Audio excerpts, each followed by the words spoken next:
بسم اللہ الرحمن الرحیم سیدنا کریم صلی اللہ علیہ وآلہ وسلم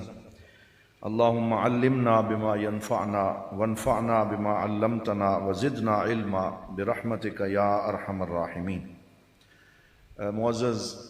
مہمانان گرامی، مشائخ اعظام، سادات کرام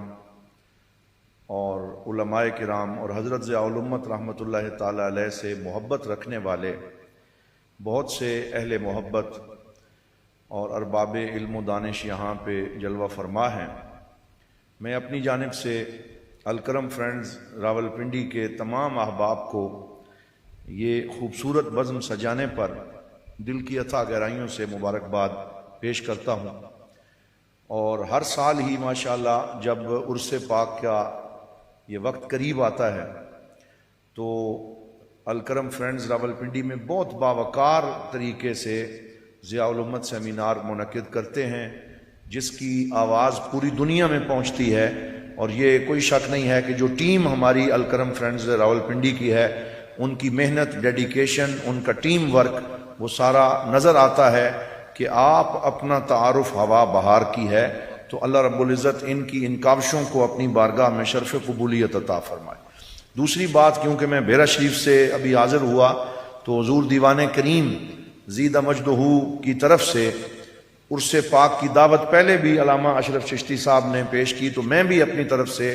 یہ گزارش کروں گا کہ تمام احباب عرس پاک میں نے پچھلی دفعہ بھی یہاں پہ کہا تھا کہ کچھ لوگ جو یہاں آ جاتے ہیں وہ کہتے ہیں جی ہماری عرس میں بھی حاضری ہو گئی، ہم ضیاء الامت سیمینار میں آ گئے تھے۔ ہم یہ کہا کہ یہ عرس پاک کی حاضری کا نعم البدل نہیں ہے، بلکہ یہ اس کی تیاری ہے کہ آپ اب آئے ہیں، اب آپ نے عرس پاک پہ آنا ہے۔ موسم اگرچہ سخت ہے، اس کے اپنے تقاضے ہیں، لیکن اس دفعہ ولی عہد آستانہ عالیہ بیرہ شریف حضرت قبلہ صاحبزادہ محمد نعیم الدین شاہ الازہری زید مجدہ، میں ان کی خدمت میں حاضر تھا، ایک میٹنگ ہو رہی تھی، تو آپ فرمانے لگے کہ ہم اپنی تمام برانچز جو خاص طور پہ پورے پاکستان میں 300 سے زائد برانچز ہیں، ان کے تمام پرنسپل صاحبان اور ان کے ٹیچرز کو یہ میسیجز کر رہے ہیں کہ آپ اپنے اپنی برانچ سے پورا قافلہ لے کے عرس پاک میں آئیں اور اس طریقے سے حاضری لگوائیں جیسے حضرت ضیاء الامت رحمۃ اللہ تعالی علیہ پاک پتن شریف کے حوالے سے ہمیں اکثر یہ جملہ سنایا کرتے تھے، اور میں نے بچپن میں حضور ضیاء الامت کی زبان سے سنا کہ آپ یہ فرما رہے تھے کہ میں پاک پتن شریف میں عرس کے دنوں میں حاضری دیتا ہوں، اور ساتھ ہی آپ نے فرمایا کہ راٹھ جو ہے وہ راٹھا چاری کرتا ہے۔ یہ جملہ آپ نے فرمایا کہ عرس پاک کا جو ایک برکت ہے وہ انہی دنوں میں نصیب ہوتی ہے جب اس صاحب عرس کا وہ سالانہ محفل جو ہے وہ سجی ہوتی ہے۔ تو ہم دعا کرتے ہیں کہ اللہ تعالیٰ اس پہ ہمیں حاضری کی توفیق عطا فرمائے۔ مجھ سے پہلے حضرت قبلہ پروفیسر ڈاکٹر حبیب اللہ چشتی صاحب نے بہت ہی خوبصورت انداز میں مکتوبات حضرت ضیاء الامت سے جو آپ کی شخصیت کا ایک خوبصورت پہلو پیش کیا ہے، وہ بھی اپنی مثال آپ ہے۔ میں صرف 2-3 باتیں حاضری لگوانے کے لیے عرض کرنا چاہتا ہوں۔ پہلا جملہ تو میں پھر وہی کہوں گا جو علامہ رضا الدین صدیقی رحمۃ اللہ تعالی علیہ ہمیں سنا گئے کہ جب یہ ضیاء الامت سیمینار آتا ہے اور ہم بار بار الکرم فرینڈز کی بات کرتے ہیں اور ایک شخصیت کا نام لیا جاتا ہے، تو یہ تاثر کہیں کہیں ابھرتا ہے کہ یہ تو شخصیت پرستی کر رہے ہیں اور یہ تو ایک شخصیت کے نام کی مالا جپ رہے ہیں۔ تو حضرت علامہ رضا الدین صدیقی نے یہ جملہ کہا اور حضور دیوان کریم نے بہت پسند کیا۔ وہ کہنے لگے یہ شخصیت پرستی نہیں ہے، یہ شخصیت شناسی ہے۔ یہ شخصیت پرستی نہیں، یہ شخصیت شناسی ہے کہ ان کے کنٹریبیوشن کا اعتراف کیا جائے، ان کی خدمات کو سلام عقیدت اور محبت پیش کیا جائے، اور ان کی فکر کے اندر یہ جو ایک حسن تھا کہ وہ اپنی ذات پہ کسی کو رکنے نہیں دیتے تھے، بلکہ جو بھی آتا تھا اسے بارگاہ رسالت مآب کی طرف متوجہ کرتے، اسے دین کی تعلیمات پہنچاتے۔ تو آج یہ اللہ رب العزت کا ان پہ انعام ہے کہ جو وہ باتیں کر کے گئے ہیں، اللہ رب العزت ان کی اس خدمت کو قبول عام عطا فرما رہا ہے۔ تو یہ ایک شخصیت شناسی کا طریقہ ہے۔ پھر حضرت ضیاء الامت کیونکہ الازہر سے پڑھے تھے اور الازہر کی فکر کی گہری چھاپ آپ کے اوپر تھی، اور آپ جامعہ الازہر مصر میں فرمایا کرتے تھے کہ وہاں 3 چیزیں جو ہیں ان پہ کوئی کمپرومائز نہیں کیا جاتا۔ پہلی چیز ہے عقیدہ، کہ عقیدہ کے اندر یا آپ اشعری یا ماتریدی ڈسکورس جو ہے اور تشریحات ہیں ان کو تسلیم کرتے ہوئے آگے بڑھیں، جو کہ ہمارے اسلاف کا طریقہ ہے کہ جو بھی مسلمان ہے، جو حنفی ہے، وہ اپنے عقیدے میں ماتریدی اور اشعری عقائد جو ہیں ان کی تشریحات کے ساتھ آگے بڑھتا ہے، اور یہ جامعہ الازہر کا ترہ امتیاز۔ دوسری چیز ہے عقیدے کے بعد کہ چاروں جو ائمہ ہیں فقہ کے، ان میں سے کسی ایک کی تقلید کرتے ہوئے اپنے معمولات حیات کو اور دین کی عبادات کو سر انجام دینا۔ تو یہ بھی حضرت ضیاء الامت رحمۃ اللہ تعالی علیہ اس پہ کاربند تھے کہ آپ نے فقہ حنفی کے حوالے سے اس سے آپ باہر نہیں نکلے، تلفیق کی طرف نہیں گئے، بلکہ آپ اگرچہ آپ کی شخصیت میں ایک توسع تھا اور آپ باقی جو ائمہ ہیں ان کی رائے بھی کسی مسئلے میں لینے کو درست سمجھتے تھے، لیکن کبھی بھی ان 4 ائمہ کی فقہی تشریحات اور ان کے جو معاملات ہیں ان سے باہر جانا، اسے آپ اپنے لیے مناسب نہیں سمجھتے تھے۔ تو الفقہ علی مذاہب الاربعہ جس کو کہا جاتا ہے، اس کو بھی آپ نے اپنایا۔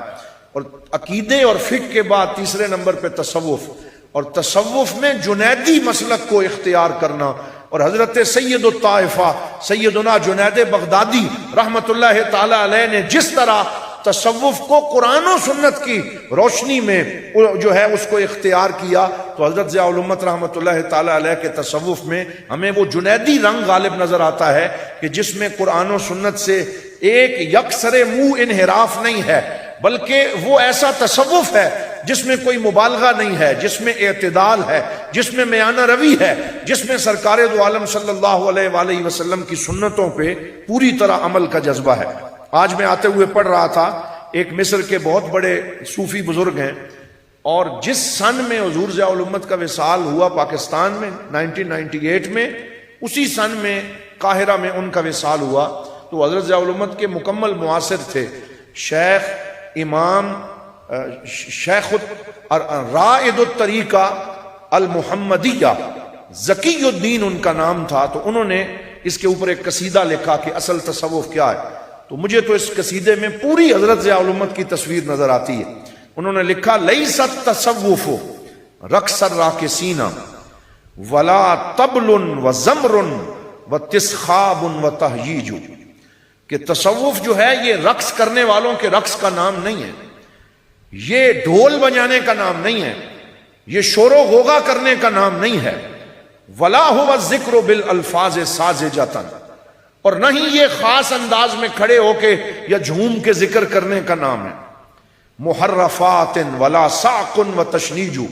نہ ہی مختلف دورے پڑھنے کا نام تصوف ہے، ولا مواکب رایات ملونۃ فیہا لما یغضب الدیان ترویج، اور تصوف رنگ برنگے جھنڈے اٹھانے کا نام بھی نہیں ہے کہ میرا فلاں رنگ کا جھنڈا ہے اور فلاں کا فلاں رنگ کا جھنڈا ہے، یہ بھی تصوف نہیں۔ ولا هو العمۃ الکبریٰ ولا سبح حول الرقاب ولا جمع مفالیج، نہ ہی بہت بڑا امامہ باندھنے کا نام تصوف ہے، نہ ہی اپنی گردن میں تسبیح ڈال لینا یہ تصوف ہے، ولا التعطل او دعوی الولایت او صنع الخوارق او کذب وتدبیج، نہ ہی تعطل کا نام تصوف ہے کہ عمل کو چھوڑ کے توکل کر کے بیٹھ جانا، یہ تواکل ہے، اور نہ ہی ولایت کے دعوے کرنے کا نام تصوف ہے، نہ ہی خوارق اور کرامات کے اظہار کا نام تصوف ہے، ولا وشاہ وعکاز ولا نسب الی النبی من البہتان منسوج، اور نہ ہی تصوف لاٹھی پکڑنے کا نام ہے، مظاہر کا نام تصوف نہیں ہے، نہ ہی نعوذ باللہ جھوٹا نسب حضور سے منسوب کرنے کا نام تصوف ہے، کہ جس کا کاروبار ہوتا ہے کہ شجرے بک رہے ہیں اور اس پہ لوگ ان کو خرید کے صوفی بننے کی کوشش کر رہے ہیں، ولا اجازات تشرا بالدراہم او وظائف صرفها بالزیف ممزوج، تو یہ تمام جتنے غلط طریقے رائج ہیں، تو یہ قصیدے میں ایک کی نفی کرتے کرتے آخر میں آتے ہیں اور کہتے ہیں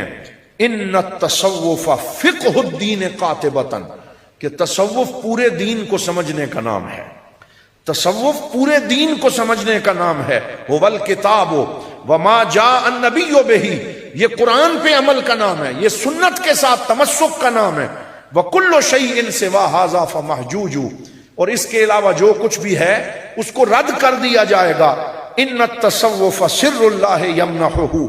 مَنْ قَدْ أَحَبَّ وَحُبُّ اللَّهِ تَتْوِيجُ، بے شک تصوف اللہ کا راز ہے اور اللہ جسے چاہتا ہے یہ راز عطا فرماتا ہے۔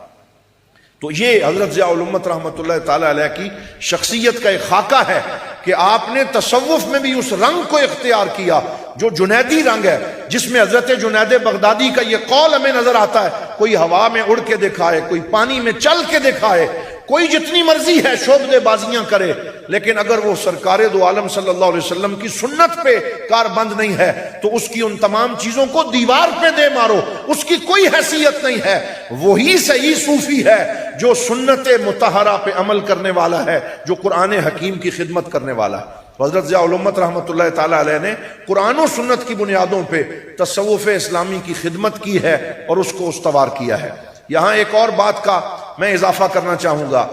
کہ آپ نے اعتدال اور میانہ روی کا درس دیا، اور اس میں آپ نے یہ کوشش فرمائی اپنی پوری زندگی میں کہ کوئی ایسی بات نہ کی جائے جو اختلافی بات ہے،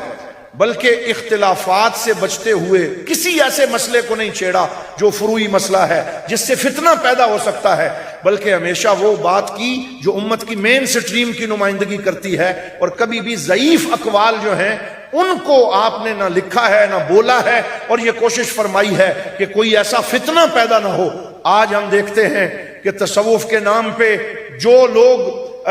مارکیٹ کے اندر موجود ہیں، بہت سے ایسے بھی ہیں کہ جن کے ہاں ایسی چیزیں سامنے آ رہی ہیں کہ جن سے فتنے پیدا ہوتے ہیں۔ تو حضرت ضیاء الامت رحمۃ اللہ تعالی علیہ نے اس کے اوپر بھی بہت زیادہ پیرا دیا کہ کوئی ایسا کمزور جملہ زبان سے نہ نکلے، تحریر کی شکل میں سامنے نہ آئے جو توڑے، بلکہ ہمیشہ آپ نے امت کو جوڑنے کا کام کیا۔ ابھی حضور دیوان کریم کے حوالے سے بہت خوبصورت جملے علامہ اللہ بخش سیالوی صاحب نے فرمائے ہیں، میں ان کی پوری تائید کرتے ہوئے صرف ایک بات یہاں آخر میں عرض کروں گا۔ آپ یہ دیکھیں کہ جانشینی جو حضور دیوان کریم کو حضرت ضیاء الامت رحمۃ اللہ تعالی علیہ کی ملی ہے، اس کو آپ نے جس طریقے سے 1998 سے لے کے 2026 تک چلایا ہے، وہ بھی اپنی مثال آپ ہے۔ میں ایک دن بیرا شریف بیٹھ کے سوچ رہا تھا کہ مسجد امیر الصالحین کے ساتھ وہی چھوٹا سا کمرہ، اور اس کمرے سے ہر نماز کے اوپر باجماعت پہلی صف میں آنا، اور پھر واپس کمرے میں تشریف لے جانا، اور وہاں بیٹھ کے اللہ اور اس کے رسول کو یاد کرنا، اور دارالعلوم کے پورے نظام پہ نظر رکھنا، اور اپنے اساتذہ کرام کے ساتھ خوبصورت رابطے میں رہنا، اور احترام باہمی کے اسلوب کو اپنانا، اور کسی ایسے ڈیبیٹ کا حصہ نہ خود بننا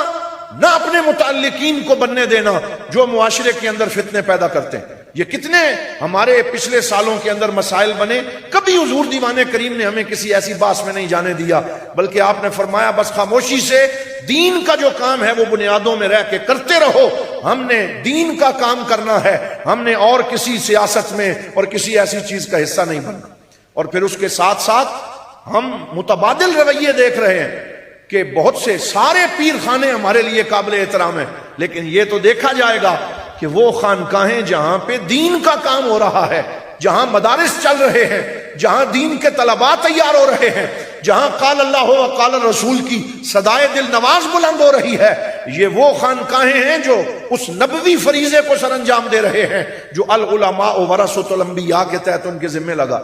لیکن ایسے بھی بہت سارے لوگ ہیں جو پیری مریدی کے نام پہ وہاں پہ جو ہے وہ کوٹھیاں تیار ہوتی ہیں، بنگلے جو ہیں وہ تیار ہوتے ہیں، اور ایسے ماحول کو پروموٹ کیا جاتا ہے کہ جہاں باقی سب ہو رہا ہے لیکن کوئی ادارہ نہیں چل رہا، کوئی مدارس آباد نہیں ہے، طلباء کو پڑھایا نہیں جا رہا۔ اس کے مقابلے میں حضور دیوان کریم کی یہ محنت دیکھیں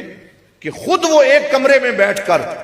پوری زندگی کے تمام معاملات کو سر انجام دے رہے ہیں۔ آپ جب بیرا شریف عرس پہ آئیں گے آپ کو کوئی نئی عمارت سر اٹھاتی ہوئی نظر آئے گی، اور وہ عمارت جو ہے وہ کوئی بنگلہ نہیں ہوگا، وہ کوئی کوٹھی نہیں ہوگی۔ ہر دفعہ آپ کو پتہ چلے گا اس دفعہ یہ لا کالج کی بلڈنگ تیار ہو گئی ہے، اس دفعہ یہ غوثیہ گرلز کالج کا ایڈمن بلاک تیار ہو گیا ہے، اس دفعہ یہ جامعہ مسجد امیر الصالحین کو از سر نو 100 سال کے بعد نئے سرے سے تعمیر کر دیا گیا ہے، اس دفعہ مہمانوں کے لیے جو آتے ہیں ان کے لیے کمرے تعمیر کر دیے گئے ہیں. اور اس دفعہ آپ آئیں گے عرص پاک پہ تو آپ دیکھیں گے کہ 4 منزلہ وسیع و عریض اور بلند بلڈنگ بچیوں کے ہاسٹل کی تعمیر ہو رہی ہے. تو جہاں ہر وقت جو تعمیر ہے وہ دین کی خدمت کے لیے ہے، جہاں پہ ساری کاوشیں دین کی خدمت کے لیے ہو رہی ہیں، تو میں یہ سمجھتا ہوں کہ یہ ایک رول ماڈل ہے جس کو تمام تر ہمارے دینی حلقوں کو اختیار کرنا چاہیے. اور اس لیے نہیں کہ وہ حضور ضیاء الامت رحمت اللہ تعالی علیہ کے سجادہ نشین ہیں، اس لیے بھی کہ انہوں نے پورے میرٹ کے اوپر خدمت دین متین کا وہ فریضہ سر انجام دیا ہے جسے وہ لے کے آگے بڑھ رہے ہیں. اور اپنی اولاد کی تربیت بھی اس طرح فرمائی کہ وہ ان کو ایسی شہزادگی میں نہیں جانے دیا کہ جہاں ہاتھ تو چومے جائیں، جہاں پروٹوکول تو دیا جائے، بلکہ ان کی دینی تعلیم کا کوئی بندوبست نہ کیا جائے. بلکہ اپنے بیٹے کو پہلے حفظ قرآن کے لیے وہاں پہ داخل کروایا، پھر اس کو ابتدائی تعلیم بھیرا شریف سے دلوائی، پھر ان کو یہاں پاکستان کے سکولز کے اندر بھیجا، پھر وہاں سے UK جامعہ الکرم میں بھیجا تاکہ ان کی انگلش لینگویج مضبوط ہو جائے اور وہ دین کی خدمت اچھے طریقے سے کر سکیں. جب انگریزی زبان میں مہارت ہو گئی پھر وہاں سے ان کو الازہر مصر میں بھیج دیا تاکہ عالم عرب سے ان کا تعلق مضبوط ہو جائے اور عربی زبان پہ مہارت حاصل ہو جائے. تو تمام عرب و عجم میں بھیج کر اپنے اس جانشین کی تربیت فرمائی. اور پھر ان کی شخصیت میں بھی ہمیں وہ حسن نظر آتا ہے کہ نفاست ہے، سنجیدگی ہے، اپنے وقت کے اوپر نظر ہے، لوگوں کے ساتھ بہترین طریقے سے ان کا ایک ملنا جلنا ہے. تو ہمیں لگتا ہے کہ انشاءاللہ حضور دیوان کریم کو اللہ لمبی عمر عطا فرمائے، لیکن آپ نے اپنا جو ولی عہد تیار کیا ہے وہ اس مشن کو اور زیادہ بلندیوں کی طرف لے کے آگے بڑھیں گے. اللہ کریم دارالعلوم محمدیہ غوثیہ بھیرا شریف کو مزید ترقی اور عروج عطا فرمائے. اور حضرت ضیاء الامت رحمت اللہ تعالی علیہ نے ہمیں یہ جو ایک خوبصورت نظام تربیت دیا ہے، اللہ کریم ہمیں اس پہ عمل کرنے کی توفیق عطا فرمائے. وآخر دعوانا ان الحمدللہ رب العالمین.